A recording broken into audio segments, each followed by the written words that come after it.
Thank you very much, Father, for the warm introduction, and good morning, everybody. Hope you all have a pleasant and wonderful morning, and it's been a great honor for me to be here amidst of you all and sharing my experience, along with that, explaining you the role of ministers and child ministers. So,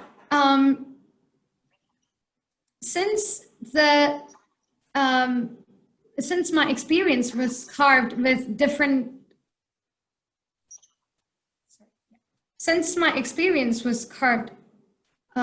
of me serving in various roles of the Parliament, I would just like to take up the role of Prime Minister and explain you or narrate you that how my experience as a Prime Minister helped me to learn things, and in general, what are all the functions, roles, and responsibilities of Prime Minister and the other child ministers.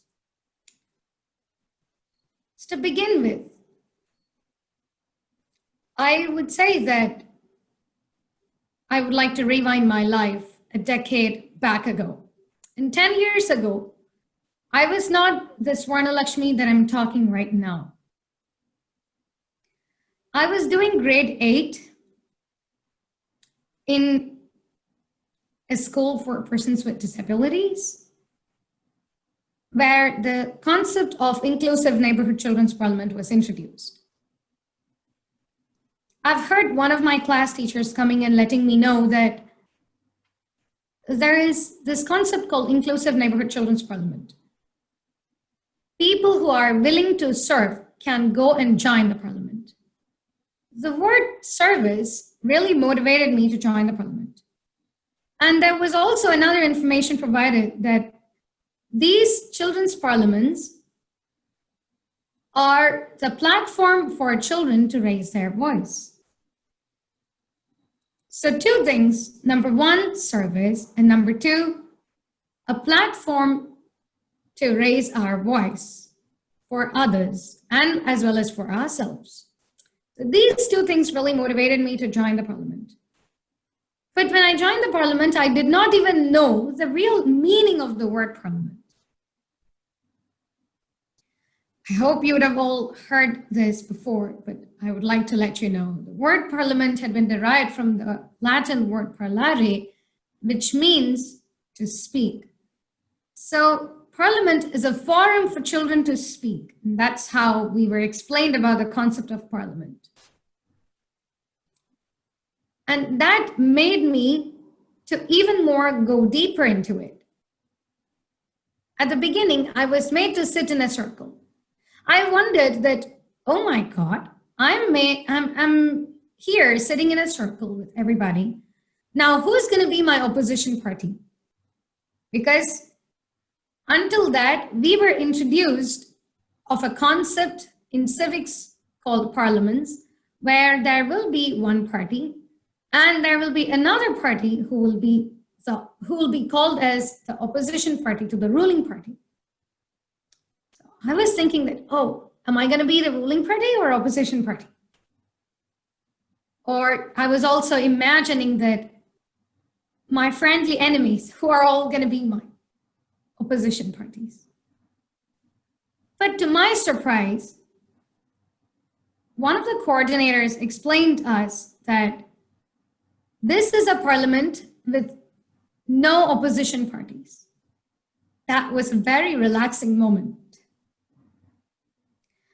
And then we were made to sit in a circle, and we were told that in a circle, you can be as much comfortable as you want. And that also made me feel a bit more closer to my peers. That circle was small in size. And in that circle, I was elected as a communication minister. In my school, as a communication minister, my role is to perform the functions and duties of the communication minister without fail, and then listening to the news, updating myself with the information, and passing the same type of information to my school and to my peers. And my dedication and contribution made my school to propose me to the state level parliament. They sent me as a representative to the state level parliament, where I was participating in the state level conference. And I still could remember it was a wonderful moment. We were all invited to represent our own districts, our own schools. I raised my hand and I was told by the coordinator one thing that I still could remember. If you want to join the parliament, you need commitment and involvement. If you do possess these two things, then you're absolutely okay to join the parliament. And I said, don't you need any other qualifications? He said, no, you can learn the qualifications as and when you go on and on or travel into the children's parliament. But as a beginning qualification, you need commitment and involvement. If you're sure about it, then come and join. That made me to think that I will be committed to this concept as much as I can. And therefore, I joined the Children's Parliament. There were elections happening around. And then in that election, we were all asked to nominate for one ministerial responsibility. I just immediately raised my hand and said, well, I would like to become an education minister. Well, not because that I wanted to become an education minister, but because that I was only aware at that time of only of that ministerial responsibility. So I said, well, I'd like to become an education minister. And eventually I was provided with the greatest opportunity of becoming the finance minister of the state level children's parliament. When I became the finance minister, I've got four things, as I've mentioned earlier. My dedication and contribution got me from school level to the state level. And to the state level, I was told that I need to have the commitment and involvement to proceed further. These are the four important qualities that I've learned. Dedication, contribution, commitment, and involvement could help us enhance ourselves. And not only that, it could also help others to come up in life. So with those qualities, as a finance minister, I was asked to give an interview to one of the journalists, and I did. When I was interviewed, I just said, as a child, I would like to eradicate poverty. I would like to try my level best in providing people who are below poverty line the needs or their requirements. And that's all I was able to say. The same evening when I was elected as a prime minister, when I was elected as a finance minister, the entire state, the federal state, got affected with a cyclone. It was a massive cyclone during 2013. And therefore, children from one of the districts called Cuddalore were affected. We were trying to build the money that's required for that. And we as children together launched so many campaigns to raise that. And we bought stationaries and eventually provided the stationaries to the district which got affected. From this, I've learned one thing. For each and every delegation, it is the responsibility of the finance minister to raise the fund. And then as finance minister, I was able to perform various roles and take part in various other activities. Like, for example, we were able to launch a campaign called 1 Rupee Campaign as Children Together. That is, each children will be able to contribute 1 rupee. And if they could contribute 1 rupee like this for 7 days a week, calculating the amount of people in each of the districts, that might come up to 7,000. And with that money, the minimum amount could be used to contribute for the education and health of a child. And we did the same. So from finance minister, after having been served in various roles and activities, I've got the opportunity of becoming the child prime minister. Now, as a state child prime minister,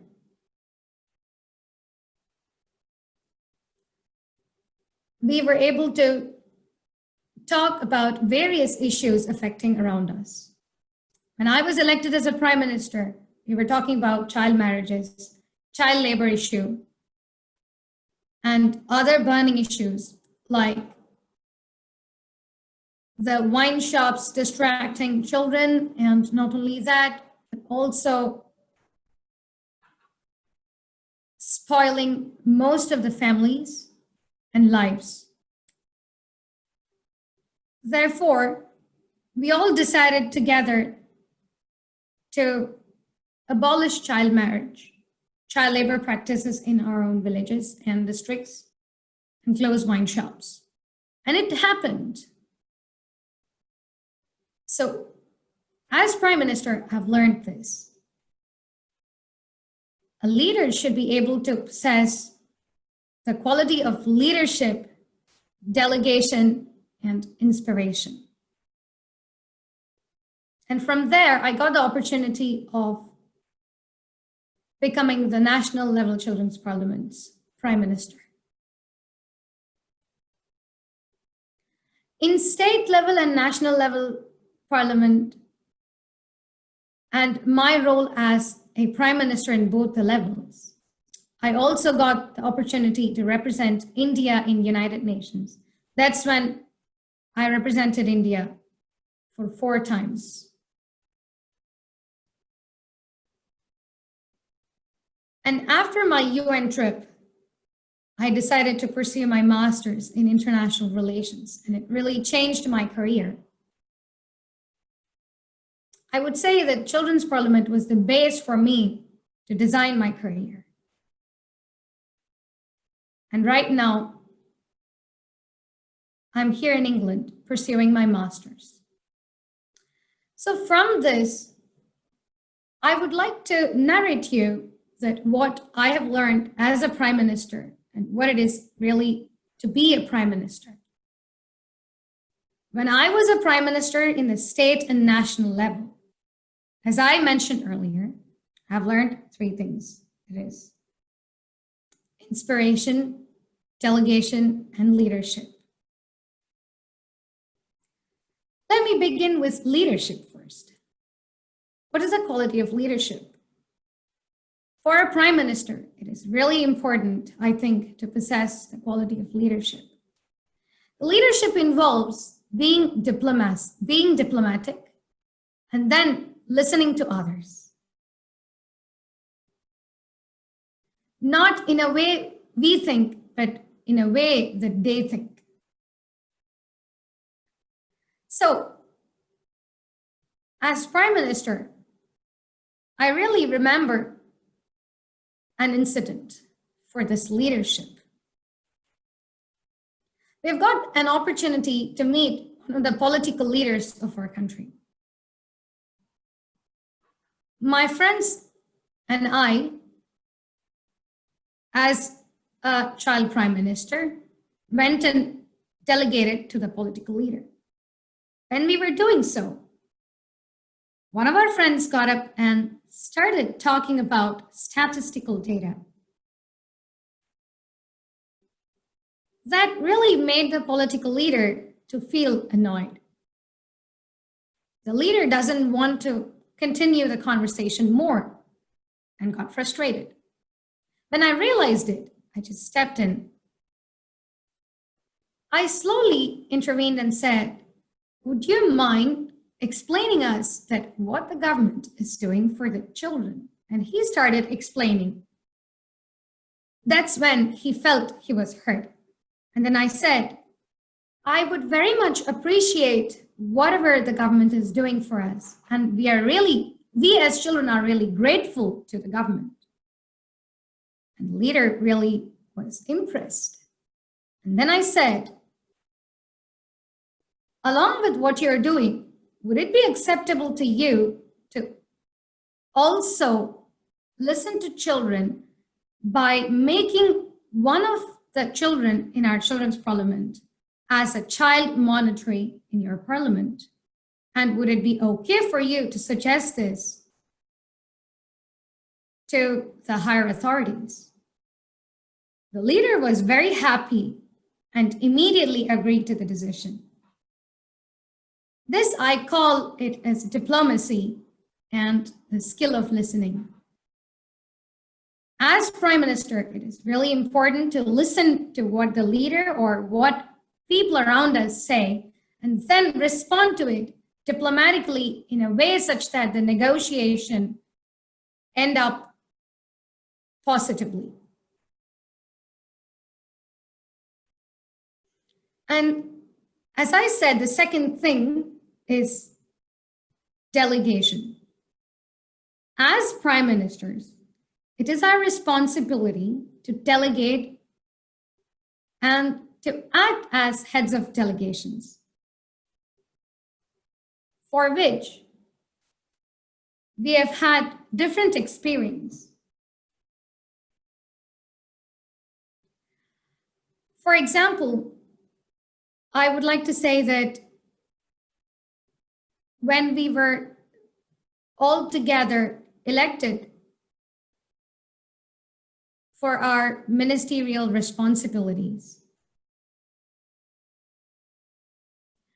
we were all provided with the opportunity of representing the Planning Commission. Along with some of my friends, I was also elected to represent the state-level Children's Parliament in the Planning Commission, where we were provided with the opportunity of giving our views to the representatives. And we did it. Eventually, some of us were again elected from that planning commission processes and then taken to the state secretariat to interact with the officials. That is one of the examples of delegations that we had. Similarly, we as children were provided with the opportunity of representing the State Child Rights Protection Commission. That was the first time that the commission was formulating a separate policy for the federal state level children, where because of our insistence, the members of Parliament, Children's Parliament, Inclusive Neighborhood Children's Parliament, were invited to take part in the State Child Rights Protection Commission, where I headed the delegation. And we submitted a few of the recommendations which resulted in action of including our recommendations into their policy. Similarly, in the national level also, we've had examples of delegating to United Nations. So from this, I've learned that along with leadership, delegation is also important. And performing that kind of delegations with a higher sense of responsibility is the role of the Prime Minister. And then inspiration. A Prime Minister should be able to inspire others. That is the prime duty of the minister. It is not only the Prime Minister, but also other child ministers. But for the Prime Minister, this quality, I think, is important. For example, when I went and represented India in the United Nations, I spoke about dreams of children. I said the following words. First of all, we as children dream that there are no wars in the world. We dream that no children is left hungry in the world.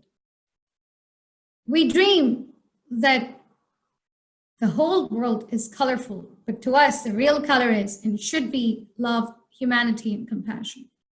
So there are two things. Number one, I said we, to create a sense of belongingness.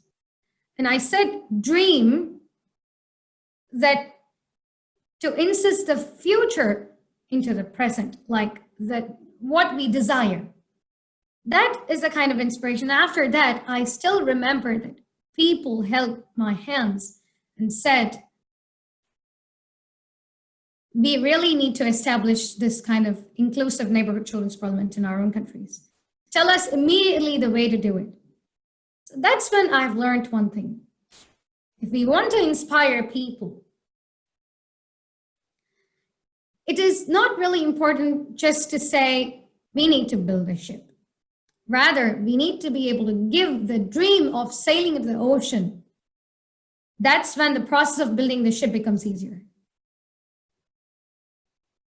If we instill the dream of formulating children's parliaments, or if we instill the dream of a better world, if we instill the dream of a world without poverty, without hunger, and a world where everybody is happy and peace, then that's when the process of creating inclusive neighborhood children's parliaments become easy.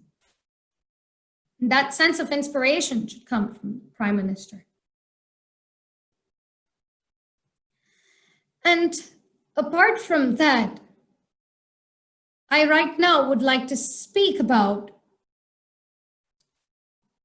what the word Prime Minister means and how many ministers are there in the Parliament. I just would like to walk you through the roles and responsibilities of Prime Minister as well, along with that. And what is it to present a manifesto as well. So usually as Prime Ministers and as Ministers of Children's Parliament, we tend to present a manifesto. This manifesto is not something like a manifesto that all the political parties present during the time of election. This is a manifesto that is presented by each and every minister in every neighborhood children's parliament to let everybody know that what they're going to do and what is their commitment to do things. And the neighborhood level manifestos will be combined together in the village level. And then that would be preferably presented in the form of a booklet. And it just continues throughout the national level. Now, I remember that we have presented our children's manifesto in United Nations for the 4th time in the Universal Periodic Review, which is conducted once in 4.5 years by UNICEF. We have presented on behalf of India. So this is the level of manifesto that we produce. And along with that, we usually would understand what the word minister means before we begin our responsibilities. You'd have all heard me say the word responsibility instead of saying the word posting or position course, I've mentioned position, but not posting. The reason that I say responsibility is because of the true understanding of the word minister. The word minister had been derived from also the Latin word ministrare, which means servant. So minister, from our understanding, is that a person or persons who serve for others' cause and well-being or welfare is or are called as ministers. So true ministers are servants. If I'm a prime minister, I'm a prime servant. If somebody is a finance minister, then they are the servant of finance, or a servant who manages the finance of the parliament. If there is somebody who is the education minister, then that person manages the education department and serves for the education department. So that is called as minister. And if we understand the real meaning of minister, if we instill the real meaning of minister into each and every child, when they grow up in future, even if they have the opportunity of becoming real ministers, they would act with a sense of responsibility instead of posting, instead of considering their responsibility as posting. So there are totally 25 ministers in each parliament. These are ministries where one or more children could also be as ministers. Like, it is not that there is just one prime minister. There is also more than one prime minister. For example, I'm currently the global youth convener of formulating the youth parliaments in the world level, in which we have had an election in Africa where 4 children were elected as prime ministers. So totally there are 25 ministries. I will right now go through the ministries of Children's Parliament. Child prime ministers and child ministers for parliamentary affairs, child ministers for finance, child ministers for persons with disabilities, child ministers for the protection of the rights of children, child ministers for sports and games, child ministers for art, communication, and culture, child ministers for spirituality.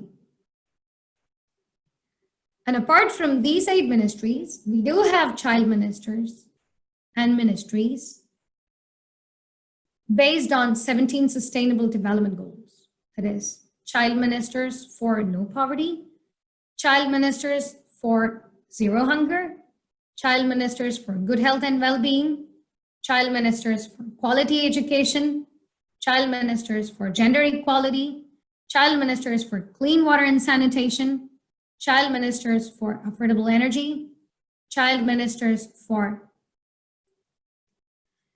decent work and economic growth, child ministers for industry, innovation, and infrastructure, child ministers for reducing inequalities, child ministers for sustainable cities and communities, child ministers for responsible consumption, child ministers for climate change and action, child ministers for life below water, child ministers for life on land, child ministers for peace, justice, and strong institutions, child ministers for global partnership of all the 17 Sustainable Development Goals. So these are the 25 ministries, and apart from these ministries, the role and responsibility of Prime Minister is so the roles and responsibilities of Prime Minister is to head for delegations, signing the petitions and letters, and so on. And I will right now walk you through the roles and responsibilities. So the Prime Minister is responsible to preside over all the meetings in any of the children's parliaments. They provide the leadership to the members of the children's parliament. So the Prime Ministers usually sign all the resolutions and petitions. For example, I still do remember that when I was a Prime Minister, without our consent or our signature as Prime Ministers, no letters were sent to the top level hierarchical level. For example, maybe the national level parliament, or maybe the government officials, or to anybody. The Prime Minister signs the resolutions. And usually, the Prime Minister usually ensures the maximum attendance of the parliament. And for example, if there are absentees, we tend to encourage those absentees to frequently take part in any of the meetings. And as I mentioned earlier, Prime Minister heads the delegations of authorities and government leaders. It might be in any level, for example, at the village level. If people are facing issues due to the stagnated water around their houses, the Prime Minister heads to the delegation, and then they together go to the leader of the village and try to submit their recommendations and letters. And that letter will be signed by the Prime Minister, and the Prime Minister heads for that delegation. And starting from the village level, even to the national level, this is the process where I've also mentioned, I think, the example of me heading to the delegation of United Nations. And the Prime Minister is responsible for proposing the speaker for every meeting. This might be quite new to the process that we would have all heard. We don't have in our Inclusive Neighborhood Children's Parliament a long-term tenure fixed or proposed for a speaker, because we believe that everybody needs to get a chance to facilitate and to speak. And therefore, the Prime Minister usually does a job of proposing a speaker to every meeting that they coordinate. So for every meeting, each and every person will be ready before the Prime Minister proposes. So it is the choice of the Prime Minister to decide whom they would like to propose as a speaker. And then the Prime Minister would learn the participatory learning action and then try to implement it with children. So the Prime Minister also ensures conducting leadership and training programs. And I still do remember when I was a state level child Prime Minister, we were conducting different training programs in one of the districts called Tanjore, and then in a district called Madurai, and so on. These training programs helped and developed our leadership qualities. And it not only develops the leadership quality of particularly the Prime Minister, but also all other child ministers of the level they are in. For example, if they're in state level, it is state level. If they're in the village level, it's the village level. So it depends upon the level. And then the Prime Minister ensures that the required items are procured. And for example, maybe if there are some documents, they would just ensure that it is properly preserved and protected. So usually the Prime Minister constantly update themselves, all the Prime Ministers I'm talking about, they tend to update themselves on the roles and responsibilities of maybe the Prime Minister, and also they constantly update themselves on the world news. If there is something, for example, I still do remember that when I was a prime minister, every day I would keep on watching the television to know about any news. And that's when we were easily able to catch up with incidents like the cyclone. It is not only the responsibility of a prime minister, but it is also the responsibility of all other ministers to keep themselves updated on what is going on. But especially it is important for prime minister because they are the prime servants. And as I said, the prime minister instills the dream into everybody of forming a new world with order, a world without poverty, a world without hunger, and a new world which is fit for children. And the prime minister also ensures to propose or no, to instill the dream of the governance that NC and the Neighborhood Children's Parliament stands for. Usually, it is the responsibility of Prime Minister to create the communication network and special training programs. For example, at least we tend to create 2 to 5 training programs, and that is special training programs to improve the leadership quality of Prime Minister.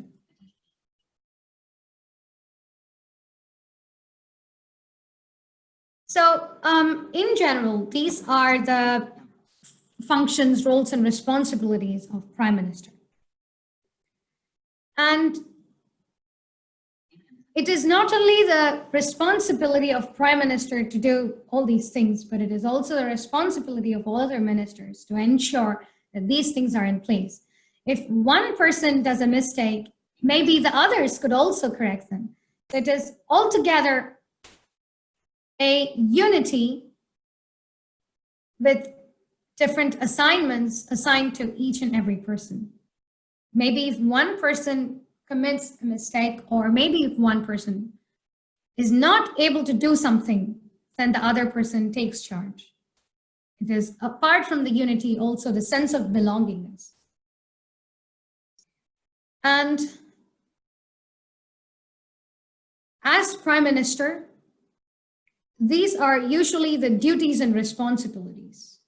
And in state level, national level, and global level, the issues that the Prime Minister and the other ministers discuss would vary according to the level. For example, it starts from the stagnated water to the village level.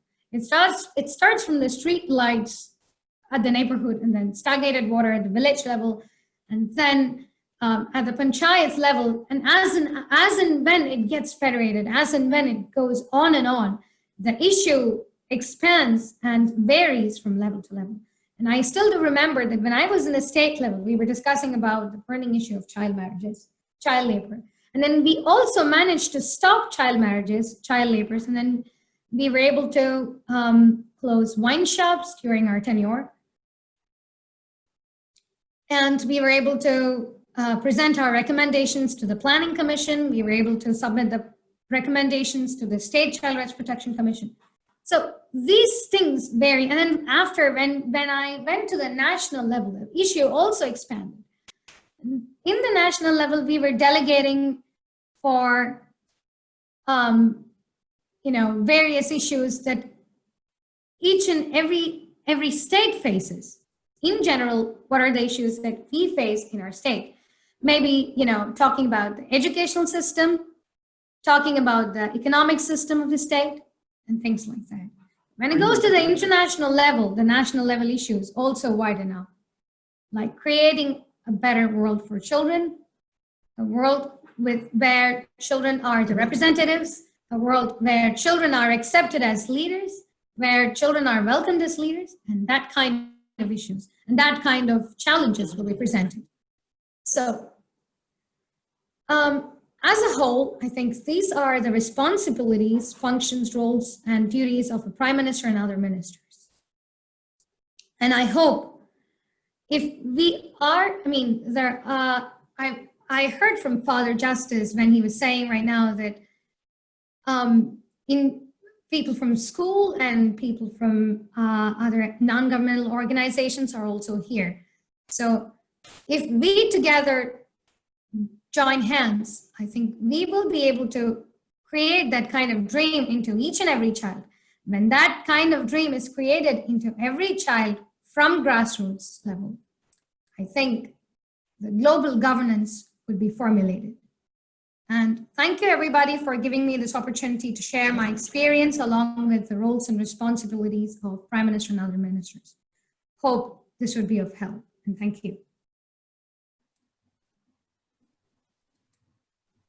Thank you, Swarnalakshmi. Thank you very much.